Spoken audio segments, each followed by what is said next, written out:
এর মধ্য দিয়ে আজকে জাতি যে জায়গায় এসে উপনীত হয়েছে, ঠিক 1.5 মাসের চাইতেও কম সময় আমাদের হাতে রয়েছে জাতীয় নির্বাচন অনুষ্ঠান। আমরা অঙ্গীকারবদ্ধ এই নির্বাচনকে সুষ্ঠু করতে, গ্রহণযোগ্য করতে আমাদের পক্ষ থেকে আমরা সর্বাত্মক সহযোগিতা করব এবং আমরা চাই নির্বাচনের যে তারিখ ঘোষণা হয়েছে তার কোনো হেরফের না হয়ে এই তারিখেই নির্বাচনটা অনুষ্ঠিত। আপনাদেরও সহযোগিতা এই ব্যাপারে খুবই প্রয়োজন। আমরা আশা করছি সরকার একটা সুষ্ঠু নির্বাচনের জন্য তাদের যে করণীয়, নির্বাচন কমিশন এবং সরকার সেই দায়িত্ব তারা পালন করবে। এখনো তাদের অনেক কাজ বাকি রয়ে গিয়েছে, এখনো সমতল মাঠ তৈরি হয়নি সকলের জন্য।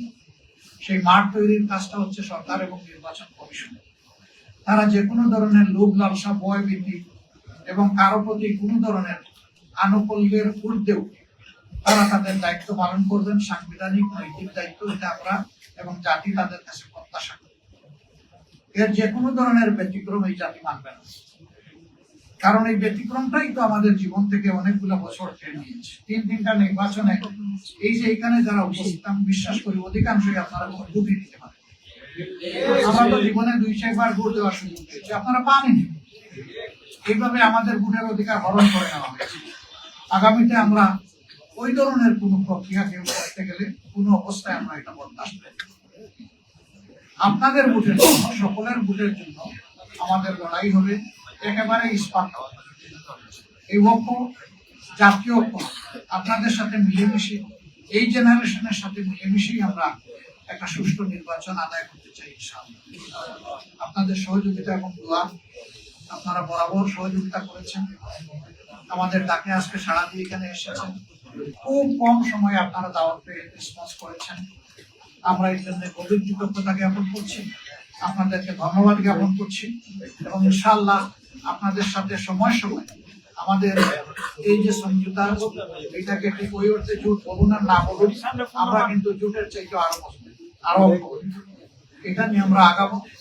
আপনাদের সহযোগিতা আমাদের সাথে থাকবে, জাতীয় স্বার্থে, দেশের স্বার্থে, মানুষের স্বার্থে, মানবতার স্বার্থে, দিনের স্বার্থে। সবাইকে ধন্যবাদ। এটা দেশ গঠনের জোট, এটা নির্বাচনের জোট, এটা রাজনৈতিক জোট, এটা সকল ধরনের, মানে ওই জোট বলেন আর সমঝোতা বলেন, যাই বলেন, এটা সবগুলা পারপাস কভার করার জন্য আমরা আশা করছি একসাথে আমরা দলীয় কর্মসূচি যার অনেকগুলা থাকবে। তারপরে ন্যাশনাল ইস্যুতে যেখানেই প্রয়োজন আমরা একসাথে করবো। এখানে কোনো একক আসন বর্তন করবে না। আমরা যেখানে যার ন্যায্যতা তার ভিত্তিতেই আমরা আলহামদুলিল্লাহ আসনগুলো হাতে তুলে দিব। সবাই সবাইকে তুলে দিবে, এখানে নির্দিষ্ট কোনো দল কাউকে তুলে দিচ্ছে না। সময় আছে, এখন নতুন করে যদি কোনো দল আসতে চায়, আমরা আরো 2-5টি দলের নাম শুনেছি, তাদেরকে আপনাকে অ্যাকসেপ্ট করবেন কি করবেন না? আমরা সবাইকেই কবুল করবো, কিন্তু এই সময় একেবারে করাটা আমাদের কঠিন হয়ে যাবে। তারপরেও বিশেষ কোনো বিষয় থাকলে আমরা আমাদের মধ্যে আলোচনা করবো। ধন্যবাদ আপনাদের সবাইকে। হ্যাঁ, সেটাই তো আপনি চাচ্ছেন।